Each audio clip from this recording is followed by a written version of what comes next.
All right, hello everybody. Welcome to Tacoma Connect. So we are getting this thing started. If everybody could please move your way to the front, grab a seat. Yes. My name is Austin Miller. This is Eric Edvalds. Yep. I'm gonna give a little bit of ground rules. Feel free to get up, grab another drink whenever you want during. But as far as this room echoes a lot, so any conversation, you get all of it for sure. So other than that, yeah, I think that's pretty much it on ground. But feel free. Restrooms are in the very back if you haven't seen them. Yeah. So first off, we want to start with thanking our partners. Marissa, here we go. We starting off. Top sponsor, Team Justice, PRMG Justice. Where are you? Where are you at? There he is, hand up in the back. He does all of my personal lending, all of Austin's personal lending. He is the lender to go to for residential, DSCR, bank statement, all that. So cool. And then a couple other sponsors we have. I'm gonna start on this side. Tacoma Wah Instagram page. EJ's not here, he's sick, but incredible Instagram page. Completely organic, just shouts out Tacoma all the time. Other one, Wari. Most of you know about Wari. Facebook group. Jan, I don't think he's here right now. But great resource, all free. Edison Square, that's the venue you're in right now. Shout out. If you want more information, I think we have some flyers in the back, but also just talk to Brianna. She's one of the amazing bartenders this evening, and she can get you all set up if you're looking for a space for an event. And then finally, Theory Real Estate. We are a brokerage, construction team, property management team, are kind of the three you'll see on the banner back there if you want more information. And then under the Theory umbrella is also Edison Square. We have escape rooms, we have co-working space, all that. So feel free to talk to somebody by the banner or me, or Austin. There you go. Anybody with one of these shirts on can answer your questions. That's probably true, yeah. Real quick, by show of hands, who's been in one of our Tacoma Connects before?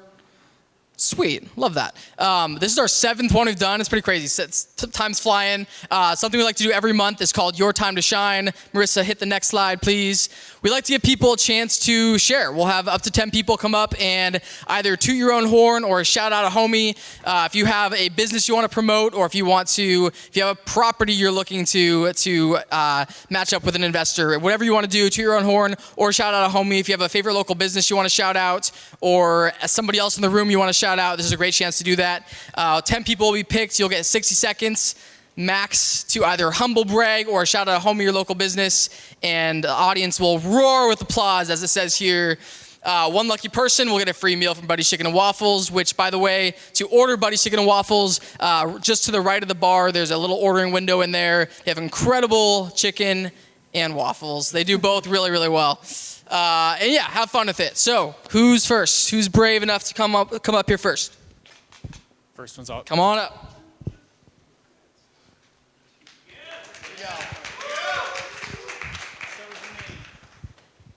What's up? My name's Miguel. I am a real estate investor, a musician, and I do a bunch of random stuff.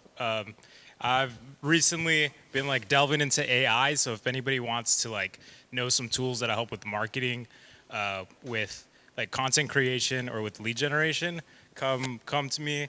Also, just investing stuff in general, trying to build my network and my foundation so that in the future I can be living life and exploring my hobbies in a way that helps other people. So if you see me, I'll probably be eating a chicken sandwich back there. Just say hi and we can exchange contact info. Thank you. It's a sweet Mandalorian shirt. Super cool. Who's next?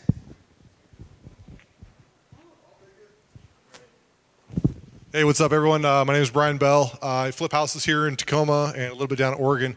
If anyone has something that looks like a teardown and nobody else was interested in it, I'm your guy for that. Just don't be charging retail for that. Thanks, Brian. Hello, I'm Tony Sagastizzato, long last name, but I just started my own LLC, my own little lending platform to lend out any wholesalers or people who need some money very quickly. I just got a $25,000 line of credit. So if you guys need some money very quickly, we could do some transactions, do some deals, and let's connect and work something out. All right, thank you. Thank you.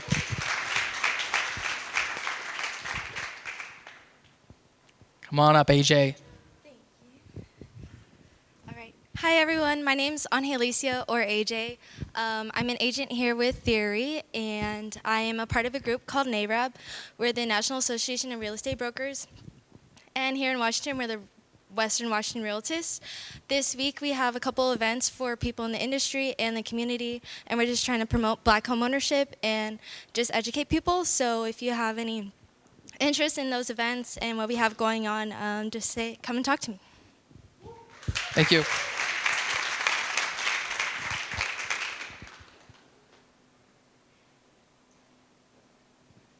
There we go.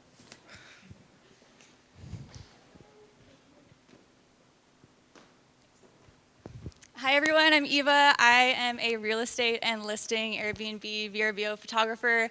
I live in Seattle. I come down to Tacoma all the time. Basically, greater Seattle area is where I photograph. So if anyone needs any photos, let me know. I'll hang out for a while and would love to chat. Thank you. Thank you. Eva takes great photos, for the record. So, yes. Hey guys, my name is Vernie. One of our companies, Evergreen Housing Network, we wholesale deals. Last night we just got one in Blaine, Washington. It's not in our criteria. So if there's any buyers up there, it's like 20 acres, really sick pad. I think you could subplot it. I'm not sure how much you can build on there, but the ARV, there is a spread, so just reach out to myself or my partner Melody. Thank you, sir. How many? I got time for a few more. There we go.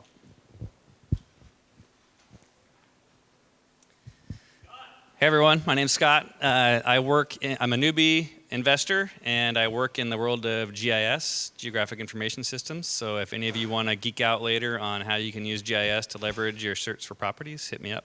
We'll chat. Thank you. One more? Two more? Two more. Two more. Come on up. Hi, my name is Brian Franchini. I'm an architect in the area based out of Sumner. My wife is a real estate agent. So when you find the tear down houses that you need a quick turnaround, I'm happy to look at flip houses and all of that. We came specifically tonight because my wife and I just bought a vintage school that we're renting out as an Airbnb. So if anybody wants a fantastic 16,000 square foot facility to come hang out with all of your friends, complete with a gymnasium and everything, we'd be happy. Where's it at? It's in Mineral, Washington. Mineral? Mineral. Where? Give me something close. Between Elby and Ashford, out by Okay. the National Park entrance. That's fun. We should just take this there right now. Should we move the venue? One more. I will sit here in silence longer than you will. Are you coming up? Or are you just taking a seat here? You sure? Okay, all right. You sure? All right, Andrew, what's your favorite color? Yeah. Like turquoise. Give me a shorter. Give me blue. All right. Blue has 4 letters. Fourth person to share was AJ. AJ wins chicken and waffles. That means if you went first or second, you had no shot. All right, yeah, so we'll have the panel up next, then we'll have some live music. Then you'll be open until about 9 p.m. Definitely encourage you to chat with any of the people that shared tonight, or just go shake somebody's hand, step outside your comfort zone. That's really the goal of this event, is to connect people and really form meaningful connections out of this. So let's bring up the panelists. With that, yeah, come on up. We have an incredible, come on, panel. You know who you are. We have an incredible panel this month. Like, seriously top notch. I'm going to let them speak for themselves, but we're so honored that all of you could make it, and they have an incredible amount of knowledge to share. Right there. All right. At the top seats, yeah.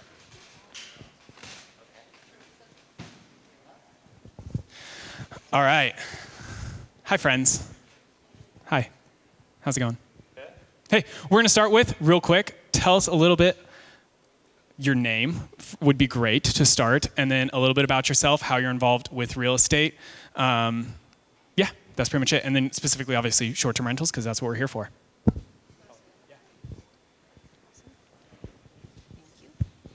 Hi everyone. My name is Sheree. It's spelled Xurui, so a little bit confusing. You can also call me Sherry. I'm the owner of Urban Nooks Seattle.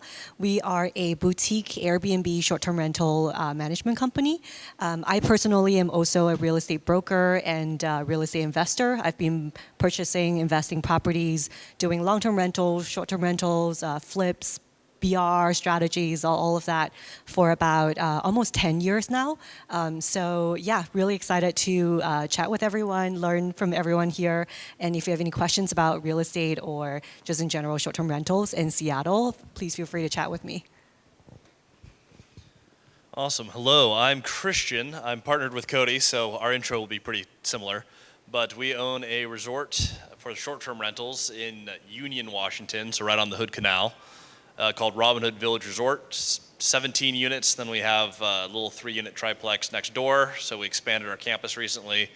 Bought that about 6 months ago. So we are still in the learning process for a heck of a lot of this. And outside of that, I run property management, mostly in Eastern Washington. So if anyone has stuff around Grant County, would love to chat. And yeah, outside of that, we have some long-term rentals, and I'll let Cody share the rest.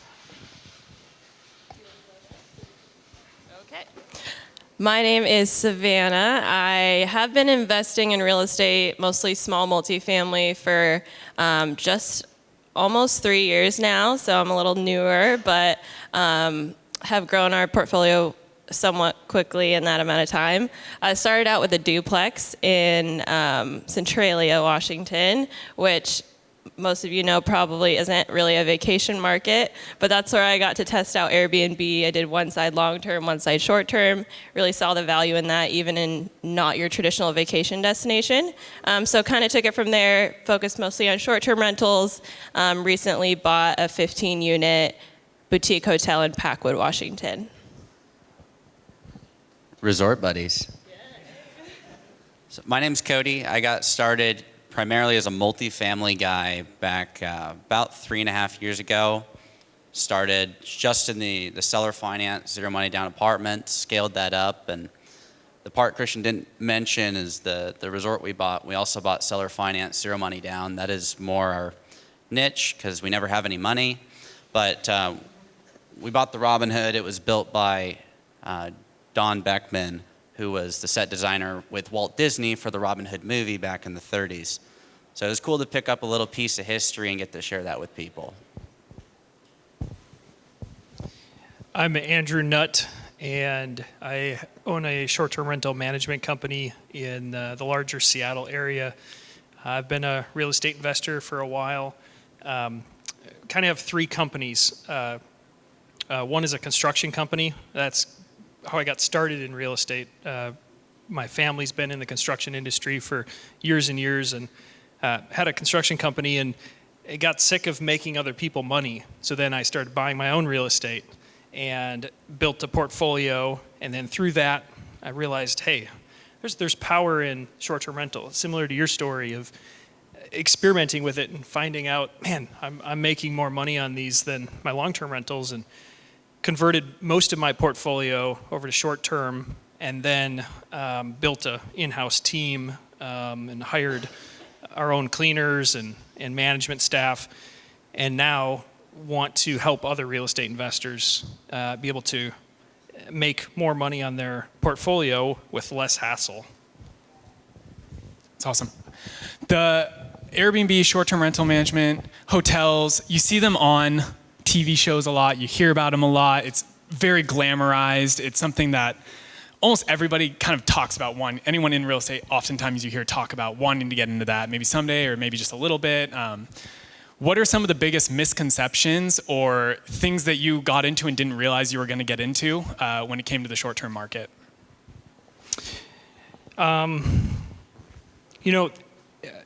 It's a good question. Some of it, I knew what I was getting into. And what I would say is, if you're thinking about Airbnb, if you're a real estate investor and you're thinking about doing Airbnb, what you need to know is that Airbnb is a hospitality business.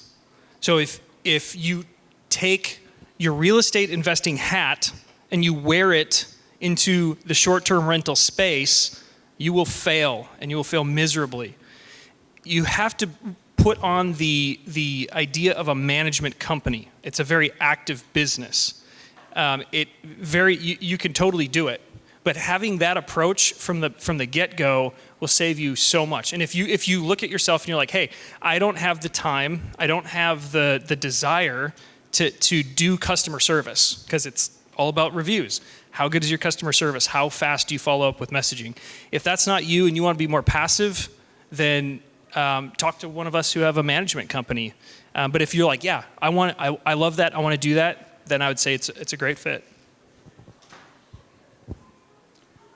That's spot on. I mean, I like to keep things super simple, and what I found that I didn't really expect getting into this is that the resort, the Robin Hood, is a lot more hands-on and a lot less simple than the apartments. And so if you don't have a systems person, or you don't have someone who's really into that, like for us, we have a team now who helps out with communication with all the guests. I wouldn't be able to do all that. I'm not a business guy. That's Christian on our team, and then we've got a gal, Hannah, who does all the communication. We didn't project it to be this difficult getting into it. We thought it was going to be a little bit easier, but if you don't have the people to, number one, build out the systems, and then you have the person who's going to be able to do all the communications with the actual guests, you're going to struggle. I looked at the business, and my thing in real estate is, well, you have income and you have expenses, and then you have cash flow. Well, then you add people, and a lot of people, with hospitality, and it can get really difficult to actually project for stability. And so my big thing is just make sure you have a team, because without my team, I wouldn't be able to have the Robin Hood. I would have lost it already. And it's not a best practice to lose your real estate. Yeah, I would go along with what they said for sure. Just doing a self-audit and kind of looking at, do you work a full-time job? What realistically are you going to have time for? Because a short-term rental business is a lot different. You need to be more readily available for sure. I'd also say, like, I hear a lot of people say they want to get into short-term rentals because they want to be able to go to that property all the time and use it all the time. But once you really get into it and start running it like a business, you're going to see all the money you're going to lose out on by using it all the time. And really looking at that from a logistical standpoint, you might not be able to utilize it like you want. And just looking at your true motivation to why you want to get into these short-term rentals and what you want to get out of it, and just looking at it through a lens of it being a business and how you're going to operate it and be successful. Yeah, I'm adding on pretty much directly to what everyone else has been saying. It's the lack of passivity. However, the resort business, because we have a good deal of multifamily that's just stable, it's way easier. The resort by itself makes about as much as 100 multifamily units, and we have 20. So it does make a lot more. The trade-off is it's absolutely not a passive investment. So if you want to be in the hospitality space, you want a lucrative investment, and your whole thing is, I love optimization and systems, I think the hospitality industry can be fantastic, and that's where Airbnb, resort, hotel, I think makes a lot of sense. If you are a solo team, so say you're just someone who's geared like Cody, where you're like, numbers, math, deal-making, sales, got it, you're going to be better off buying a whole bunch of multifamily or building out a team who's really passionate about optimizing real estate, because that's really what the game is. It's how do I make highest and best use out of this space with maximum profitability for the maximum customer experience. It's completely different than flipping properties, long-term investments. You yield more and you work a lot more, and that's basically the game. Yeah, I think everyone before me covered a lot of great points, especially in the resort business. So I'm going to speak a little more about the single family or townhouses, craftsman homes typically in Seattle. So I think one misconception on the positive side is that folks always hear about parties in the media, Airbnbs getting trashed, Airbnbs getting wrecked. The reality is because an Airbnb is actually getting vetted, getting cleaned, getting inspected every 2-3 days or every 4-5 days depending on turnover, your property actually has a lot less deferred maintenance and it's actually kept in better shape after a year or two compared to long-term rentals. I have a portfolio of over a dozen properties. Half of them are long-term rentals, the other half are short-term rentals, and I see a very drastic difference in the level of maintenance between my long-term properties and short-term properties. So from an investor/homeowner point of view, it's actually way less maintenance, or actually way less, damage on your property in the long run for short-term rentals than long-term rentals, at least in my experience. And the other thing is for damages, I think Airbnb, Vrbo, and there are a lot of other third-party insurance options as well. They typically offer a lot more protection for your properties. Like Airbnb offers hosts up to $1 million in terms of damage liability coverage, and even things like linens or pillows, they're getting stained or damaged. If you file a claim, they typically just pay it out within a couple of weeks. So that's that level of protection that doesn't exist within the long-term rental market, which typically you have to go after their deposit. The second misconception, to your point about the media glamorizing Airbnb, Airbnb is actually a very emotionally turbulent experience, especially from what I've seen of first-time Airbnb hosts, because you're putting your property out there in the market, you've spent a lot of time furnishing it, you've showered it with a lot of love, and then within 4 or 5 days, you're going to have a set of guests come in and somewhat disrespect your property. So I think it's there's a little bit of that misconception that Airbnb vacation rental, there's that dreamy quality, there's that everything is all nice and glam, when the reality of it is a lot of maintenance, a lot of catering to ad hoc guest requests, some crazy things happening, maybe a guest disrespecting your house rules, and really being able to disassociate your emotions from that and treating this, as everyone else said, as an active business, as a hospitality business, and no longer viewing that home as your own sort of child or baby, and really be able to view this from a business standpoint. Yeah, that's interesting. I just realized, I was talking to the panelists prior to this, and I was joking that I kind of set up this panel just for myself because I have a short-term rental in Arizona, and then I just bought a little small hotel. But I think I'm the only one here that has never been involved in the management side. So I outsource all of it. And I think from that standpoint, just expect to cut your revenue in half. So it's not, you're probably not making as much as you think you are. You really got to be very specific about what you're looking for in your property. With that, a lot of talks recently about, recession happening in the economy. Overall, there has been a decline in short-term rentals. But you also talk to individual owners, and they're like, no, we haven't seen that. Some have seen it harder, some have seen it lighter. So I guess in that, what are you guys doing about the shifting economy currently? What have you seen with your properties? How do you stand out? How do you adapt? Or if you've seen it at all, or if you've just been killing it. I'd say for me personally, it hasn't affected me too much. There is a slight drop from this time last year. But I think that's really due to the fact that I am in the smaller, more local markets, those tertiary markets that don't see as much volatility. Your high season isn't as high, your low season isn't as low. It's just a lot more steady being in those local markets like Lewis County area and things like that. The people who are coming to my Airbnbs are there for visiting family, weddings, sporting tournaments. They're not there because it's a nationally known vacation destination that sees those really high and low seasons of travel. So I would say that, mine's been pretty steady, and I think that if that's what you want something more reliable and steady, to go to the smaller markets that are just within your state in the area that that maybe people from a different state wouldn't know about. For us, and this is really carried over from just getting started with no money, but the story is worth more than the real estate. And a lot of people think about who's their ideal client from a marketing perspective, but what's the story that they're going to share when they leave your place? Because if you really curate that becomes the free marketing that's really going to keep it full. And so our thing is, What's the experience? What are people going to tell their friends? What are people going to tell their family about, for in our case, staying at the Robin Hood? Well, in the winter, it was really cold, but the kids got to make a snowman. We got to have wine in the hot tub, and some people had a little bit too much fun and put bubbles in the hot tub, and it became a bubble bath. But the ideal story for that property is in the winter, it's the perfect getaway, a couple hours away.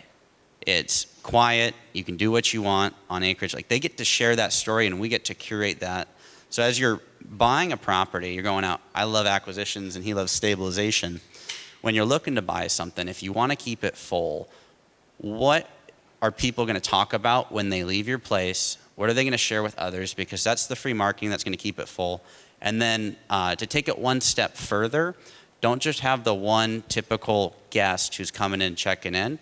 We like to do group events, and just like this, events, you could do a whole bunch of bookings at the Robin Hood, but if we did 4 events a month for 3 days, we would out-earn any year that the Robin Hood has ever had. And now we just have to coordinate 4 group events. So if you can have the 2 different bases there of normal guests that are coming in to stay at the place, and then cater to some sort of group setting, could be a writer's club, could be a game night weekend or something. Figure out who could be that type of group and then get them on a quarterly basis so that you have one of the 4 events every other quarter or every quarter booked out, and you can just build that client base.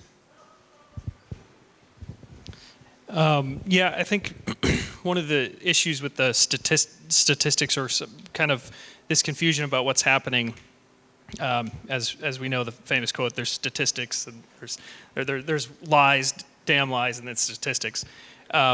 So Airbnb consistently comes out with new earning reports, and they're always, we have more users on the platform, we're pushing more revenue than ever before, consistently every quarter. That's true, but you have to balance that data with data from other companies, Stay Alfred, Vacasa, and what we're seeing is that the number of users on the platform is increasing, but the number of available units is increasing faster, and that's creating an oversupply. And that oversupply is often hyper-local. So you have to look at each individual demographic. A very good case in point where you're saying a tertiary market is performing really well. A lot of urban markets are not performing well right now. A few things to combat that. You don't have to be the best. You just have to be better than the chunk of stock that's not going to get booked. That's all you have to do.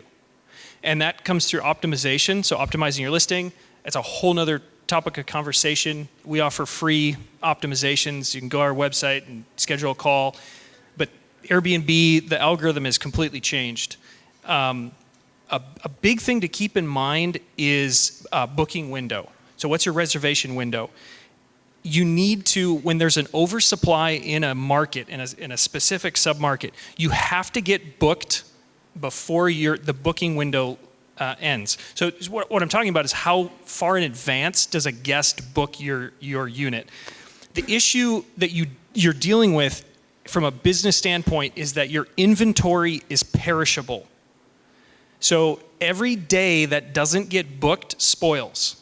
So today, if we have a unit, it's not booked. Tomorrow, we can't book it. Tomorrow, we're not going to get any revenue for today. So you have to get your bookings farther in advance and be mindful of when that booking window is. When does your ideal client book your property? Get it locked in. Drop your price then. If it's 3 weeks out, that's when you drop your price. Because if you don't get that booking, then in the 3 weeks leading up to the spoil date on your inventory, it'll be a race to the bottom. And you absolutely need to do smart pricing. But you and all the other people are going to drop your price down, down, down, down. It's too late. You need to drop your price in the booking window to be able to get those reservations, lock them up at that time so that you don't race to the bottom in the intervening weeks. want to bring it down here. Well, it's perfect because I totally did this on purpose. We have a tertiary market and we have a downtown market, so love to hear. Yeah, so the vast majority of our portfolio is actually in the urban market. So, 3-4 bedroom townhouses in urban Seattle. We have 4 to 8 bedrooms all the way within a 15-minute drive of urban Seattle as well, spanning from, Bothell to all the way down to South Beacon Hill.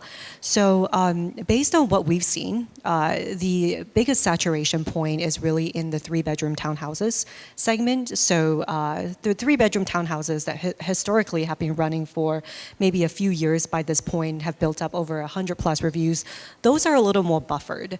The ones that are a little bit precarious are, the ones that don't quite have any differentiating factors, and they come on the market and they're still somewhat, they're not that big or don't have as many amenities or have as many reviews as other competitive listings, and those ones are the ones that probably would need more time and attention before it can actually get to a decent performance. That being said, I think what folks are referring to in terms of that declining trend, when you're looking at 2021 to 2023, in 2020 there was a huge slump because of COVID. Everyone was kind of really flustered for the 3 months. Airbnb did like a massive refund override on top of every host cancellation policy. Any host doing arbitrage models basically went bankrupt during that season of time because essentially a lot of them just don't want to pay that rent, which as Andrew mentioned, these are perishable inventory. So once that date has passed and Airbnb is not getting a booking, you're not going to get that back. And if you're running on the arbitrage model, essentially you're losing money day by day. So a lot of those type of business models essentially fail during that period of time. In 2021, we saw a huge resurgence in travel. So all the pent up travel demand from people not spending in 2020 and early 2021 came back in a surge across 2021 and 2022, which is when we saw our revenue across those 2 years spike up 20, some of them even 40% relative to pre-COVID era. So then this year we're seeing a correction. So it's very much like the stock market where, it was floating at around, maybe $100, and then during COVID it went up to 200, and now it's like down to like 120. Is it really the end of the earth? Not really. Is still doing a lot better than long-term rental, but compared to last year, which is all that pent-up COVID demand, it is definitely a drop, and it's probably going to stay corrected for a while. But I think one thing that we are optimistic about is, again, as other folks mentioned, we see a consolidation of a trend of consolidation where a lot of these solo operators are gradually they're either selling, converting to long-term rental, or putting their property up for professional management. But I think in the long run, you might see sort of a 80-20 Pareto principle kind of happening, where maybe 20% of the listings are going to get 80% of the bookings, and the remaining 80% hopefully will eventually trill off and create some more easing of that competition or saturation within the market, and that's sort of our hope there. But we're definitely seeing this year compared to the last 2-3 years or even 4 years, there's a lot more work involved in trying to get a property to the same revenue level as, say, 2021. We're toggling prices literally every single day. Every day I instruct my VAs to just move prices by $2-3. Does it really do anything? We don't know. Airbnb's search algorithm really fluctuates every single day, but we're doing all these things just to get the listings optimized, which for a solo owner, it's really, really impossible to do, especially with a full-time job. So I think that's something to consider when you're considering investing in an Airbnb or doing it yourself or seeking a professional management company. So a lot of factors to consider. Yeah, so if you are sitting out there and you're like, how do I buy my first Airbnb? I'm interested in this. How have you guys seen the best way to finance them are?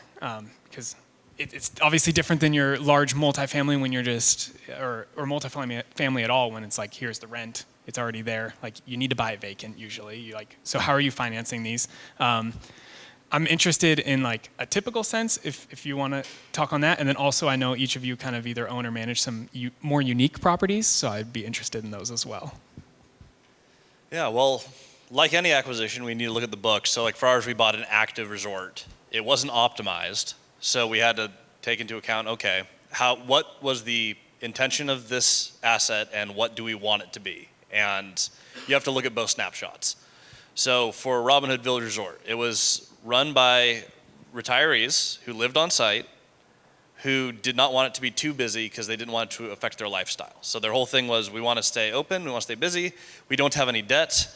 And I think they brought it, over their time owning it, they brought the revenue from like 85K to 600K a year. So I mean, they're doing fine, they don't need to optimize it further.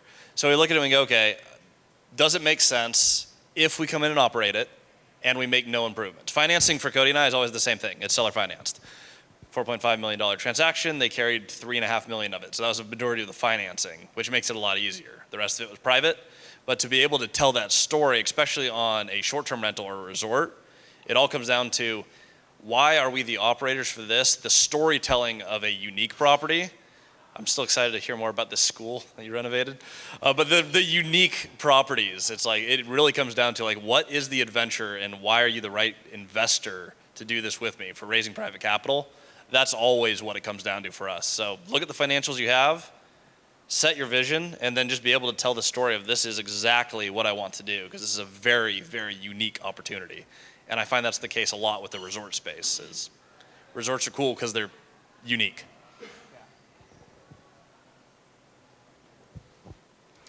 So for my hotel we just bought in Packwood, it was an interesting one. The guy who owned it before me only owned it for 2 years, and he made $1 million on it because he bought it for $300,000 because it was in total disrepair, and it was, if you ask any police officer in the area, they would say they're always out there for calls. It's where you go if you want to find substances, things like that. It was a tenant pool that was hard to manage. So this guy came in, he turned over all the tenants, did some improvements, and the tenant pool was so difficult before him that he ended up buying it for $300,000, and then he sold it for $1.3 to me. So that was a good deal for him. It was a good deal for me too, because there's still a ton of meat on the bone for me. But we financed it through private money for $800,000 of it. Then I was able to leverage another property I owned free and clear through that same lender. We did a cash out refi, and then that one lender got me to $1 million. And then the seller in second position did a $200,000 seller carryback. So I only had to bring about 2% down to that deal. But a lot of people say it's almost impossible to have a seller carry back in second position, but he had so much to gain through the transaction, and he was going through a 1031 exchange also, so he had motivation. So you just kind of have to look at like all the factors involved and don't count anything out. Like it's always possible, usually, to make a deal happen if you just keep grinding and keep pushing it and just see how you can make it happen.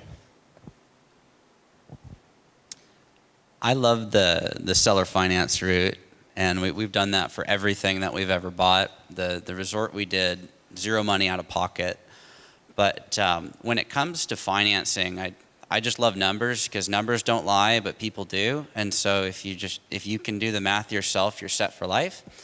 And so most people, when they're looking at it, they understand, well, if the deal earns 8%, I need to borrow cheaper than 8%. So I'll borrow at maybe 7% interest and make a 1-point spread. But when you're looking at buying anything, you have to solve for two questions. How do you buy it, which is you line up your deal, your debt, your equity, and then how do you never lose it, which is long-term fixed rate debt and cash flow that has margin. The problem is most people don't understand the margin piece. They look at this thing called interest rate. Borrow at 6 to make 7, or borrow at 7 to make 8. That works in theory, except for most loans are amortized. So as far as the actual acquisition, you can buy anything on planet Earth as long as you understand two numbers. You have what's called a cap rate. It's your cash on cash return if you pay cash, and a loan factor rate. And if you haven't heard of that before, that's just your total cost of capital on an annual basis. And so if you're looking at a deal, if you're borrowing at, let's say, 6% interest on a 30-year amortization. I'm not going to jump into all the numbers because everybody's eyes will glaze over. However, the total cost of capital, it's just principal plus interest on an annual basis divided by the loan amount. And that puts it as a ratio. It's a percentage, the total cost of your capital for that loan. You're paying cash for every deal you buy. It's usually just not your cash. So when you're seller financing or using a bank loan, you just have to make sure that your loan factor rate, your cost of capital, is lower than your cap rate, and you can buy any deal you want, and you can lever any amount of money you want, and you can buy any acquisition. The problem with the hospitality space is it's not always stable. That's the reason that I'm not buying as many now. After buying the Robinhood, I'm focused more on apartments. But if you're going to buy regardless of what you buy, it could be a commercial space like this, it could be apartments, it could be a single family. You just have to make sure when you're going in that your factor rate is less than your cap rate, and you can buy legitimately anything you want with whatever financing you want. Yeah, I second that, Cody. Some other tools can be DSCR loans, which are debt service coverage ratio loans. There's some unique programs that allow for short-term rentals that can underwrite that revenue, because that, again, lenders want stable, predictable revenue because they don't want you to get underwater and default on your loan. So DSCR loans are great. One thing to keep in mind, which I'd be interested to see how, if you refinance the hotel, how this is going to go, is especially in commercial multi-unit settings, your T12s, if they're all trailing 12-month statements of your income, if they're squirrely, they're up and down, the lender's probably going to take the lowest month, and they're going to just say that's what we're going to lend on. So finding a way, if you're working with a property management company or some sort of agreement that the lender will accept, you don't want to do anything that's not legal and transparent, but smoothing that out. So if there's a way that you can work out an agreement with your management company where maybe their management fees are significantly higher in the summer, where there's extra income, and they're non-existent in the wintertime, to try to smooth that out, that can help on your refi where your NOI is so very important.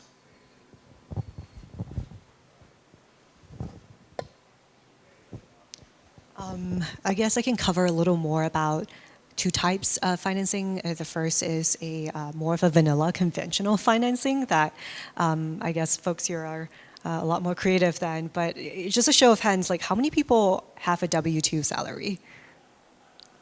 Okay, so like slightly more than half the audience. So I myself financed my 1,000 properties with a W-2 salary. So starting from when I was 22, I was working a full-time job adjacent to investing in real estate.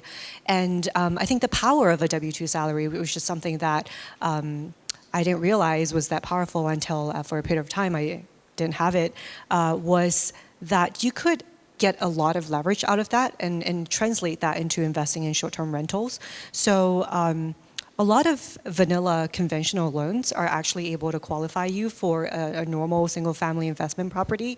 I think the challenge comes about when you're trying to refinance it.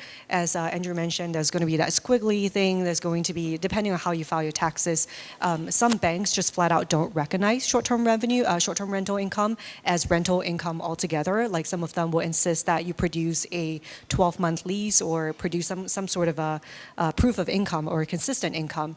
I think for the vast majority of banks, if you file your tax returns as having a annual income, if there is more than 12 months that have passed since running the Airbnb, if you've proven that you have income from that Airbnb and you put it in your tax returns, they actually just take that divided by 12 and take that as your annual income.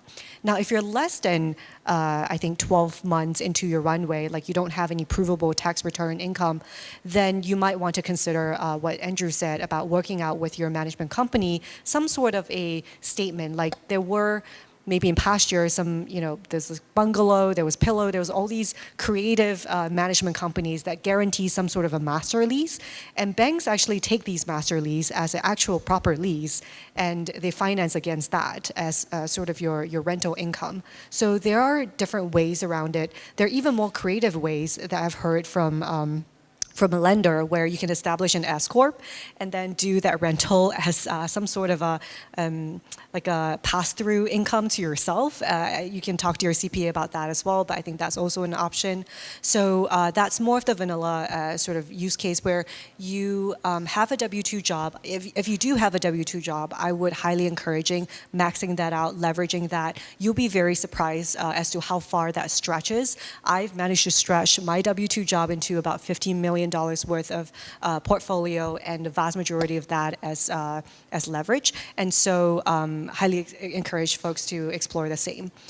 In terms of more creative financing, I did one loan with Flynn Family Lending, where this was a wholesale deal for a 10,000 square feet property in Wenatchee.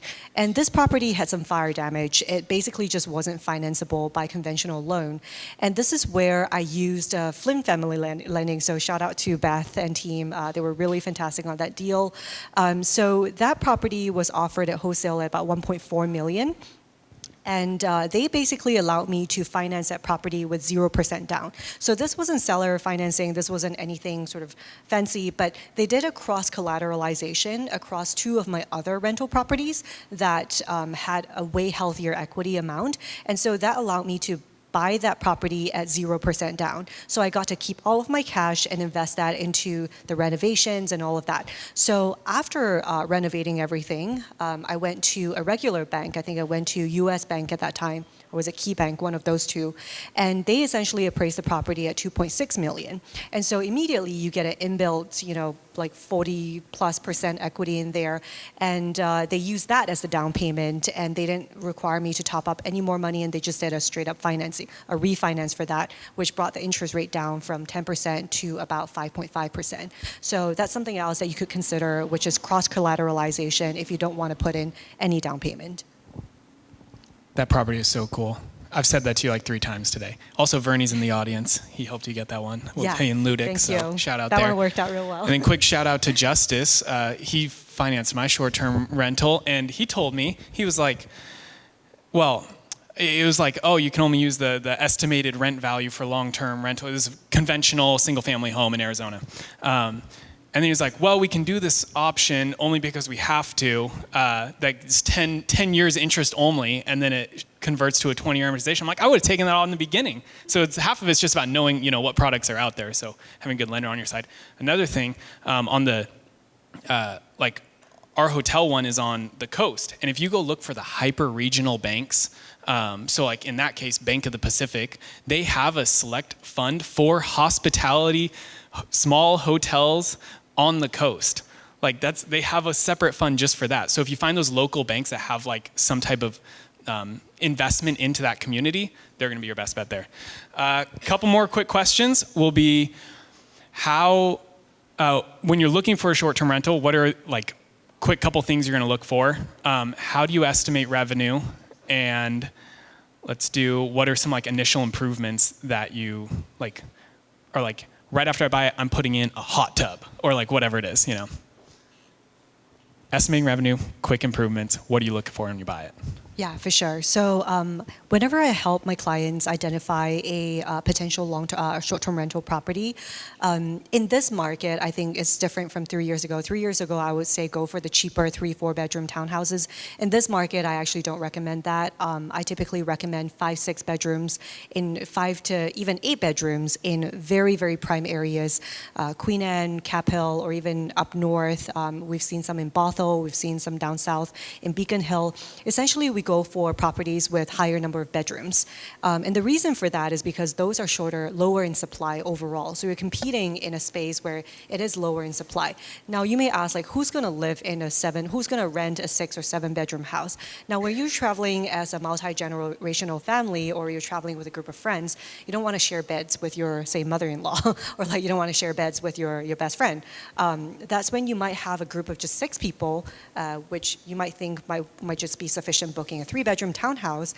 They might actually prefer booking a 6-bedroom, and everyone gets their own beds. So that puts you a little bit out of the competition in terms of kind of that saturation problem with 3 and 4 bedroom properties. Now, those kind of properties are very expensive. In Queen Anne, Cap Hill area, looking at last year, maybe $2 million. This year, probably about 1.5 to 1.8. There are some good deals that you can find out there in the low 1 millions or sometimes even lower than 1 million.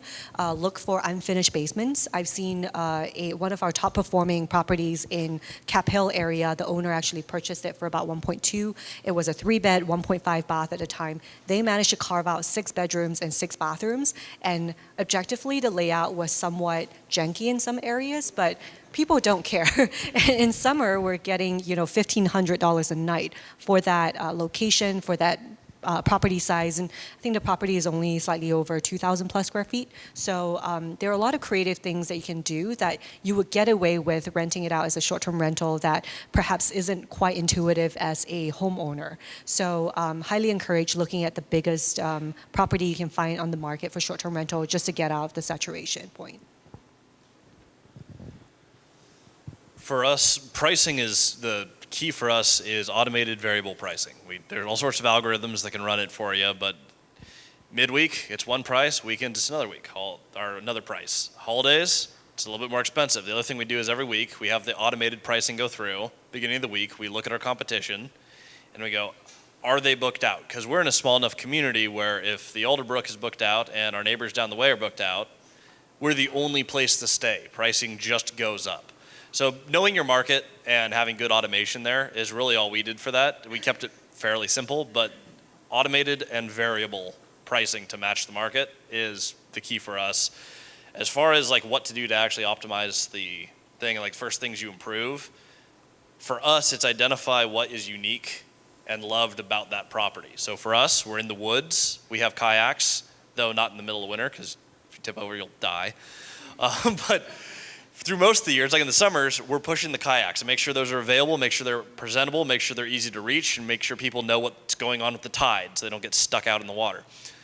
In the winters, hot tubs, clean ground, because you want to escape, and that's the whole thing. So we just itemize, like, okay, what needs to be first? We need reserves on hot tubs, and we need to have landscaping absolutely down so that it is gorgeous, and your experience is cabin in the woods, escape with hot tubs.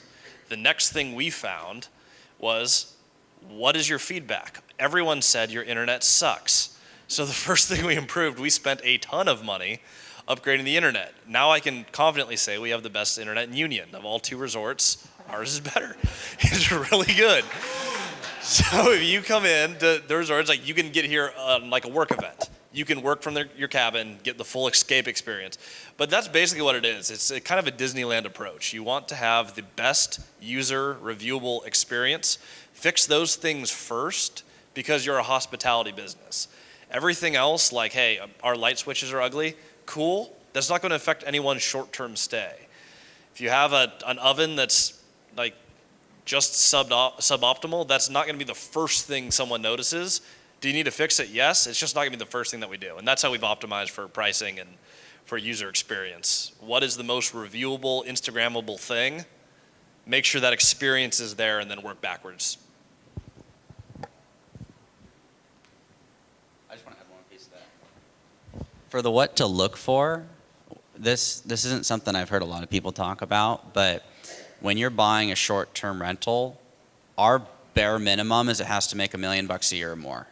Because at $1 million a year or more of revenue, you get better valuations, you get better debt products, and you can hire more people. Most people get stuck buying stuff that is too small. And the cool thing is the amount, and we looked at this in CoStar data, the amount of solo operators that own one boutique hotel across the US in cash is ridiculous. There's so many people that just own a one-off asset that can make $1 to $5 million a year that has no systems because they bought it when it was worth nothing. They own it in cash today because they never levered it up. And what we're looking for is, can it make $1 million a year or more, and does it have systems? Because if it doesn't, it's like a double whammy. You get to go in and you get the valuation up because from a debt perspective, you go in, you buy it seller finance, they have no debt, phenomenal, they get to name their price. But when you go to refinance, you've got enough revenue to have enough people to build out your stability, and you have enough money to buy your systems. You can buy inventory, buy people, to help work on your team for payroll and all those different topics, but you can just buy support. You have enough revenue, and so when you systematize stuff, the value goes way up. The net income can go way up, and when you're just looking to get into the game, don't start too small, because it's really easy to buy a house in comparison to thinking about going out and buying a hotel for maybe $2 to $5 million. But it's way easier to hold a hotel long term than it is to hold that house. Yeah, I'd say something that I look for is I look at like intrastate travel, not like interstate travel. So what I mean is like look at use your market knowledge of where you live to figure out where people within your state are traveling to. Like I said, those tertiary markets, those lesser known vacation spots are going to have more stability, which is what I really like. I don't want to rely on investing in a nationally known vacation destination, because that's going to be a lot more volatile. I also, when it comes to like what I'm going to renovate first, I always think about like that anchor photo, the key photo that's on your Airbnb listing. What can you go in and do to add a unique feature to your property that's going to photograph super well and it's going to draw people into your listing? So that's always something I have in mind, like something super funky. I know is going to photograph really well, because that's how you're going to get all the bookings, is when people want to click on that photo on Airbnb or wherever you post your listing. So I think first thing, when you go to underwrite a short-term rental acquisition, most of the time people will go to some type of platform, Mashvisor, AirDNA, type in an address, and it's going to give you revenue numbers. The danger is that the data has a lot of noise. The short-term rental revenue data right now is not very clean from a data perspective. So be careful, because you might pass on a deal that you should buy, and you might buy a deal you should pass on. When you go into these platforms, sometimes they don't pull data from VRBO, and you'll have occupancy numbers that are way off. Another problem is make sure that you're comping them like for like. There's no quick and easy way to do this. You have to go in property by property in your region and figure out what everyone else is making and what can you expect to make. Look at the last 12 months. If they're not listed for 12 months, don't count them when you make your projections. I think that's really important. And I think what's interesting is everybody up here, we all have different business models to this thing. We all have different assets, and we're approaching this differently. But the one consistent thing for everybody up here is we all have a plan. We all have a business plan. We've all thought about who's going to book our units. And they're different people, and they're different areas, and they're different situations. So figure out who your avatar is. Who's your ideal client? How far in advance are they going to book? What's their price range? Do they travel as a solo person, like a business traveler? What are the amenities that they need? Are they showing up with a family? What are the amenities that they're going to need? Figuring out the traffic patterns, the travel patterns, what is happening in that local area. So having a plan, a business plan. If you're thinking about buying a short-term rental, have a business plan for why it's going to work or why it's not going to work. It's a lot harder than just running your flip numbers as you would for normal long-term real estate. The other thing I would say is beauty. If you have a property that captivates people, that captures them, that takes them to another place, you will make money on it. One of our mottos in our company is that beauty changes people. That you cannot encounter beauty and remain the same. That it changes your experience. If you are able to give people an experience like that moves them, it will be a slam dunk. And that can happen through really good design. It can happen through location. Like what you guys have is awesome with the Walt Disney connection. So think about beauty. I think that's a big category. People want experiences. They don't just want a place to stay. They're going to go to a hotel because hotels have a much more consistent experience. If they're coming to you as a short-term rental operator, they want an experience. That's great. Yeah, I think the key there, and we've heard across, is like it's a business, and it's like just like when you look at any other business, two concrete companies, like one's killing it, one's not, and that's like kind of the same thing here. Like which means all the data sucks on it, and it means you can win at it when no one else is sure they can. So that's great advice. I'm technically already over a little time. Let's do like 3 questions, and from the audience, and then whoever feels best that they want to answer, just like reach for the mic, and toss it off. And What's the question? So with a lot of jurisdictions and homeowner associations cracking down on short-term rentals, how big of a barrier do you see that to enter the market? I want to know this about Seattle. Yeah, so I can speak to Seattle, Chelan, and maybe Bellevue, East Side area. So Seattle has a regulation of maximum 2 units per person. So essentially you have one that is supposed to be a primary residence, and you do kind of a ADU, DADU situation, and the other one can be a investment property. That being said, from an enforcement perspective, we've seen fairly inconsistent enforcement. So the recommendation is always to make sure that you apply for your licenses early. In Seattle, it's only going to take about a week or 2 to get your business license, your short-term operator's license, and then you're basically good to go. For Chelan County, I think it's a little bit of an infamous case where there's some lawsuit involved right now with the city being kind of accused of being falsely denying some applications. From our personal experience, we filed our application back in June of last year. It got reviewed in end of November. And then when they reviewed it, there was a whole bunch of other stipulations and requirements, and they came back to us, and the whole back and forth basically took 10 months or even almost 11 months for us to get our short-term rental license in Wenatchee, which belongs to Chelan County.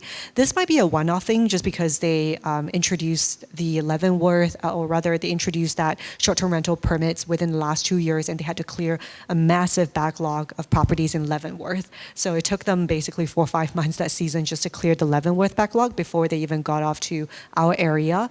But that's kind of the difference that you get. In the urban areas, you tend to be a little more clear cut. There's more efficiency there. You get it out in 1 or 2 weeks. Within the more rural, remote areas, that's where you're getting sort of the months and months of sort of unknowns. You don't quite know where application is in the process. The staffing might be a little bit inconsistent. Bellevue, flat out ban single family long-term short-term rentals. You could do 30+ day rentals, corporate rentals. You could also rent out, I think, a couple of rooms in your house if you're living in there, but they're very, very strict about not being able to rent out the whole house if you're not living in there. I don't believe that regulation applies to every single city on the east side, so definitely check city by city. But yeah, even across greater King County area, the regulations vary quite a lot. But I think these rules at this point are pretty clear. There is a path forward. Seattle, I think having 2 per person is actually a pretty nice number. It controls the competition a little bit as opposed to like a free-for-all. If you manage to get your license, it means that there is some protection against saturation competition in the long run. So there are pros and cons to these regulations.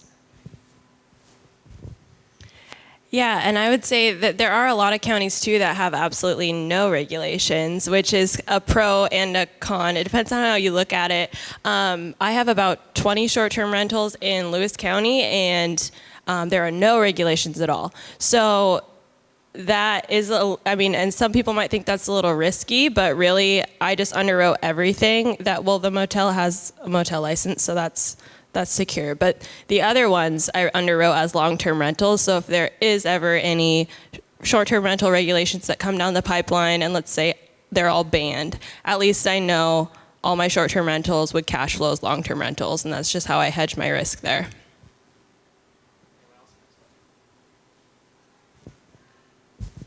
I just add, I like what you said. Regulations can guard against oversaturation. So sometimes I like to target areas that already have regulations in place.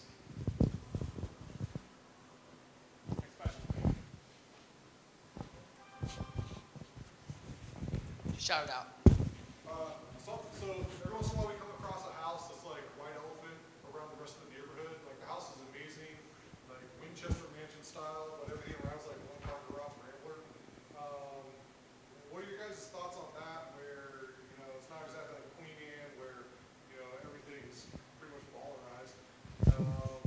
Are people still willing to stay at a place like that where they're kind of going to be contained to that unit? But I mean, sometimes these things have like indoor pools, 12-foot fireplaces, observatories. But like I said, the rest of the neighborhood, could damn well be close to a trailer park. But is that like would that scare you guys on that, or is that just like a risk tolerance thing? What are you guys' thoughts on that?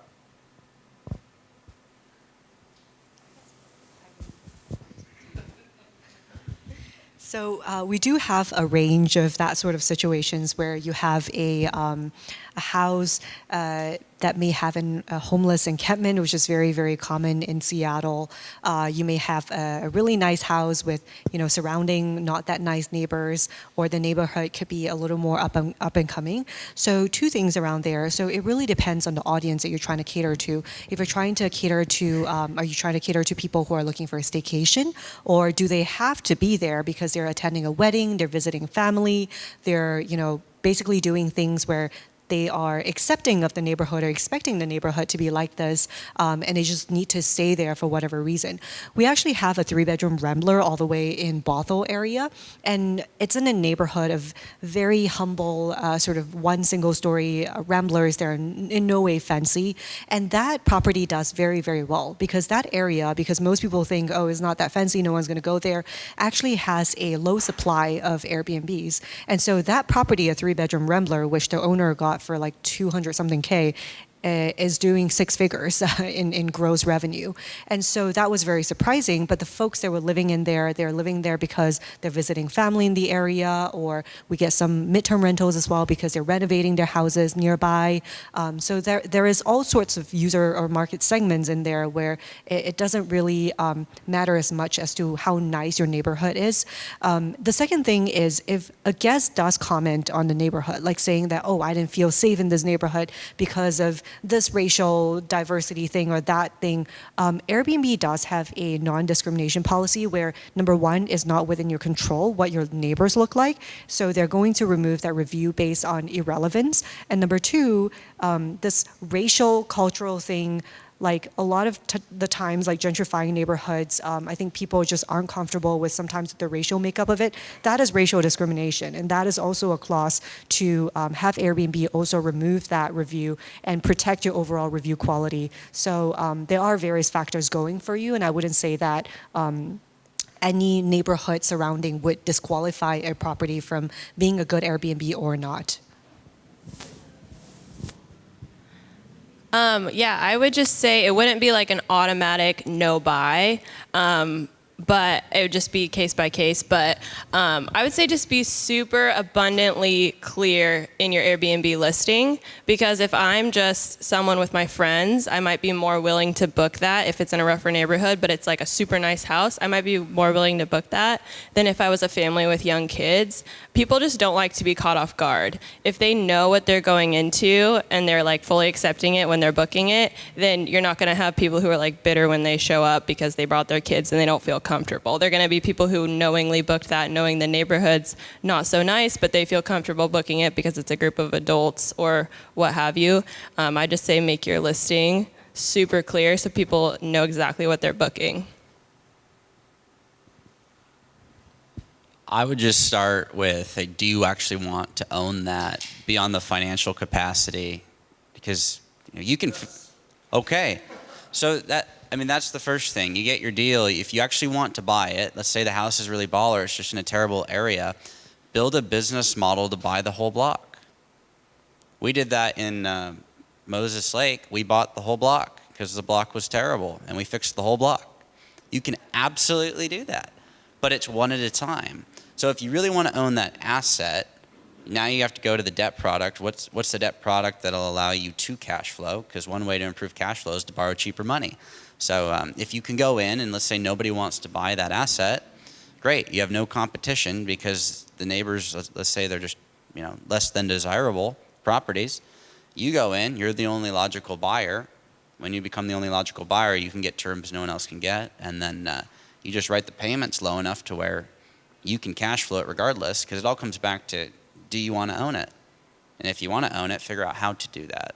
Whether it's the short-term route or a mid-term route or a long-term route, take it down, fix the neighborhood, and now you have a baller asset and a baller block.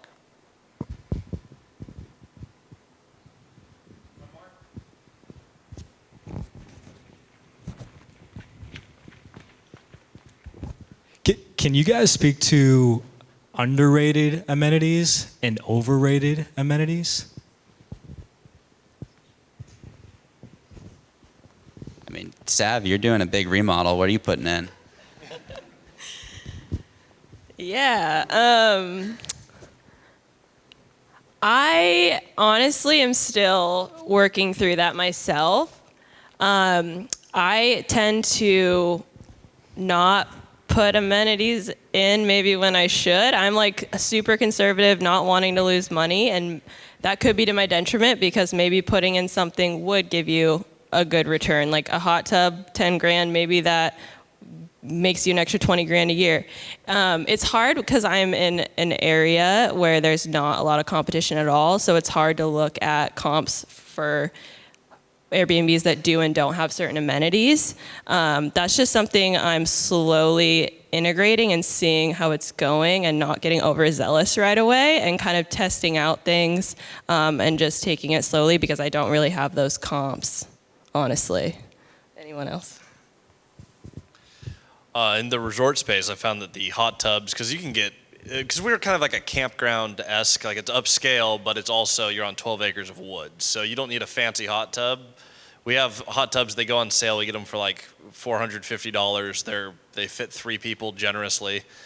And people love them. That's an amenity where it's like, it doesn't need to be a fancy hot tub, but having it, reviews are fantastic, and that is just something where it's like, well, I can have a cabin without a hot tub, or I can have one with a hot tub.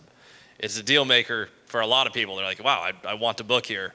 Cost very little. The one thing is if you're doing it on a resort, you have to allocate for it. You have to have a hot tub tech who's checking those every single day, cycling out the water every single turn. So it's a project, but like an inexpensive, simple hot tub, that was an awesome amenity for us. If you're on the water, little things like we have a paddleboard and like 6 kayaks. It's not like an armada of kayaks, but people can come out, they can paddle around. On a waterfront resort, they're not that expensive and they're really easy to maintain. Stuff like that has been fantastic amenity-wise. When we get really fancy and do all the expensive stuff, no one seems to care. But the little stuff, people absolutely love it. Cornhole, oh my gosh, that's worth more than the hot tubs. And yeah, those were made by like a piece of plywood and someone like put them up on 2x4. Like they're obviously homemade and people love them. So yeah, the little stuff is gonna carry you farther than the big stuff has been my experience. Yeah, our Arizona place we were looking at, a big thing for us was a hot tub. Every single place there has a pool, and a good chunk have hot tubs, but your top booking season is March, and it's still cold in the evening. Like, you want the hot tub. So when it's, it's just that, what's one thing gonna be more, we put in a putting green, and that was just one level up, frickin' cornhole. Yeah, we have that. It's a thing. Yeah, it's crazy. Anyway, thank you all for joining. One last thing, can you each share how people can find you or book your places or whatever you want, a little personal shout out on where people can find more? Start on the end. Yeah, sounds good. So my company name is Urban Nooks. You can find our website at urbannooks.co.co, or you can come up to me afterwards and add me on Instagram or Facebook. Always happy to grab coffee and chat in person. Perfect. Instagram is at Christian Osgood because that is my name, and it's unique enough where I actually get my name. Our YouTube channel is Cody and Christian Multifamily Strategy. You can always check us out there. And our property management company for long-term rentals is rebranding to Kensho Property Management, and we're based in Renton, actually share an office with the Flynns. You can find me on Instagram at investor_sav. I'm going to plug the resort, RobinHoodVillageResort.com. And if you're on Instagram, mine is at doing Cody things, because I'm always doing Cody things. Our website, stayflourish.com. Tully is here. Tully, raise your hand. There we go. And would love to chat with anyone here. I think in closing, a couple for people new to real estate. I always tell we do some mentorship and coaching and stuff. And I always tell people the two things that are going to determine your success in real estate. Number one is knowledge, and number two is relationships. Your luck is made up out of 50% opportunity and 50% preparation.